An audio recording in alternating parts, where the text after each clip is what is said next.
Good morning. It's about 8:30, so I'm going to be quick with my weekly update this week. Um, Gosh, look, there's not a lot to say about me. It's just been, a normal week really. But what I wanted to talk about briefly was Donald Trump. Um, I'm at a loss of words about what to say about that man, really. Um, I've been arguing on social media for a good part of the week, really. Not arguing, just having sort of debates, really. And it shocks me how right wing, borderline fascist that President Trump's supporters are. And I am a libertarian. I believe that everyone has the right to coexist peacefully together, and I believe in freedom of speech within reason. There's freedom of speech, and then there's inciting violence, and there's so much of it. I'm on Twitter, but I rarely go on there. And since it was taken over by Mr. Musk, it has just become like the gutter. It's the worst of the worst. The comments, the pictures, the memes, everything about it is just disgraceful. It's utterly abhorrent, some of the stuff on there. It shocks me, as I said, to the core. As I said, I'm all for free speech, but there are lines you have to draw. Now, this week, Donald Trump has basically accused Ukraine of starting the war in Eastern Europe with Russia. He's called him a dictator. He's called him numerous names. And yet he said nothing about Putin, who was the aggressor.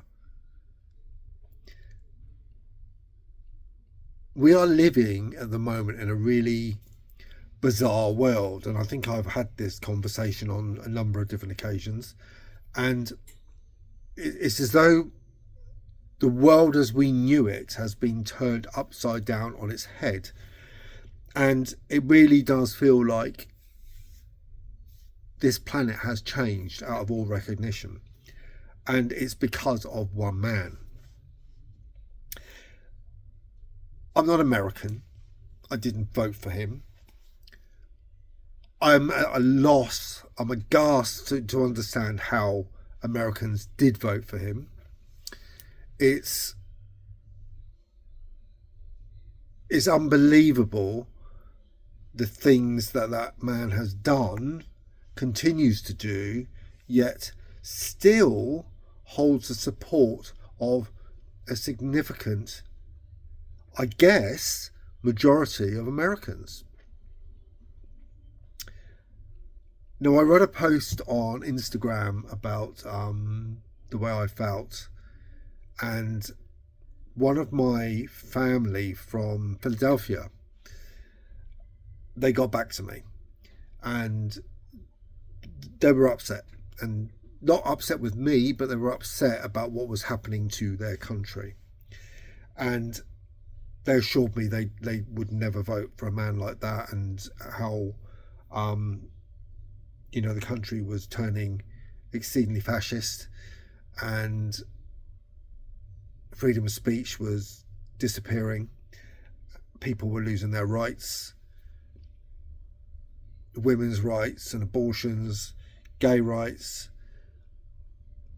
All of these things were being rolled back, not just a few years, but way back to the way it was before gay people had rights, before women could have abortions, and they were upset, really upset. And I'm upset. I mean, I'm not American, but I'm upset by the way the world is going. I mean, I am a sensitive soul. I've been told it on many different occasions, and I get upset all the time.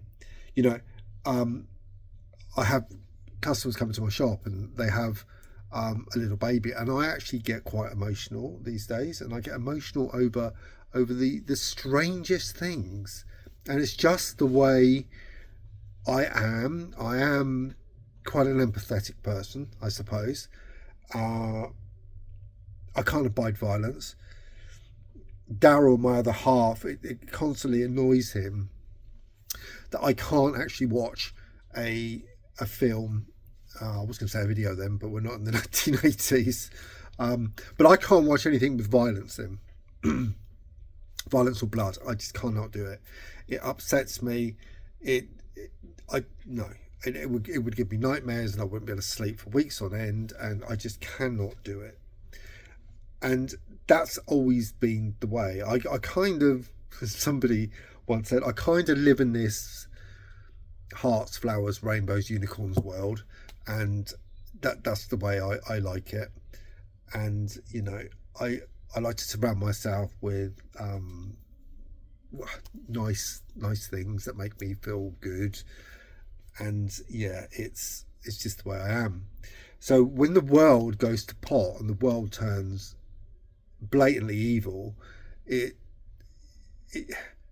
messes with my head. You know, I was the same, you know, when I was a kid and the Falklands War started, and I was mortified, and you know, the sensitive soul I was, that was it. It was the end of the world, and I remember crying myself to sleep. And you got to remember, I was not 10 years old at the time, and yeah, I was so upset. I remember sat in my parents' lounge and watching the television, and it was quite distressing, and I just, that was it. We were all going to die. That war in 1981 is nothing compared to what's going on now. Now, I am a history buff as well, so I know a lot about history. I remember, you know, at school and talking about modern history. We didn't do a lot of ancient history, to be honest with you, but we learned about modern history and the First World War, the Second World War, and especially the causes of these conflicts. And when you see what's going on now, you're fully well aware of what's happening. It's like history is repeating itself, and that's the scary thing. Do you appease aggressors? I've always believed not. Despite my sensitive nature, I do understand that there comes a point where you have to stand up and be counted. If someone said to me, would you fight for your country? Yes, I would. I really, really would. And I think any sensible, you know, person would if they had to. It's just a scary thought that, you know, the world I knew, the world I grew up in, because it was a safer world back then, is now the most unsafe it's ever been. I read an article about the clock. What do you call it? The doomsday clock. That's what it's called. Moving forward, and we're just so close to that midnight level where, you know, the world will no longer be here as we know it. We can't do much about this. I can't do much about it. I don't even write about it anymore because it depresses me that much. I will make the odd comment on social media, but in the past I would have been writing about it on my blog. I would have been saying, you know, my true feelings, but it really, really upsets me. So I just try and put it to the back of my mind. But today, after watching, you know, the news this morning, it's just got beyond a joke. And I think people, all of us, need to voice an opinion and stand up and be counted, because, you know, we could potentially be witnessing, you know, the end of the world as we know it. And when despots gain power, and in the case of America are voted into power, it makes you realise that human life, this planet that we live on, is so damn fragile. It only takes one stupid mistake for all of this to end. Now, I may well be in Australia on the other side of the world, but I'm not safe. Not at all. I have family and friends in Europe, and I fear for them. I want the world to go back to the way it was, when it was safe, when it was nice. And that's a strange thing to say, because for most of my adult life, it hasn't. We were in the middle of a Cold War. There were various conflicts, but there was that brief period, sort of, I guess 2000 onwards, up until very recently, where the world was a pretty safe place. Not anymore. And I want to grow old. I'm old, but I want to grow older. I want to see what the world's like in 20, 30 years' time. If I manage that, 50, 60, I'll be 80 then. I don't think I'll make that age, but hey. But I want to live as a human being. You know, my fight for life is great. And when you've got people in charge that can just press that button and we will all just go bang, you know, what hope is there? Really, what hope is there? God, it sounds so depressing, doesn't it? On a happy note, I have started to book our holiday, our 30th anniversary holiday, to Thailand and Singapore. So I've been doing that, and that's been that's taken my mind off things.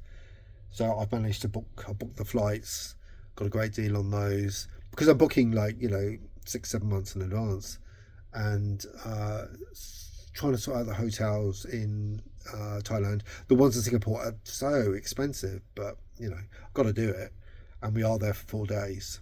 So me being the frugal penny pinching person I am, I'm going to find the most cost conscious way to do things, even though it's our 30th anniversary, you know.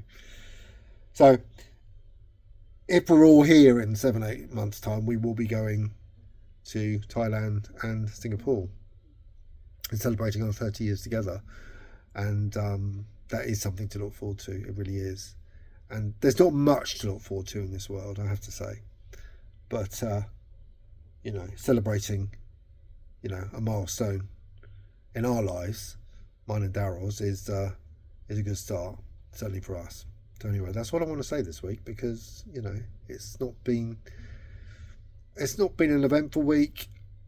It may well have been an eventful week in politics, you know, and that's my thing. That's what I take notice of.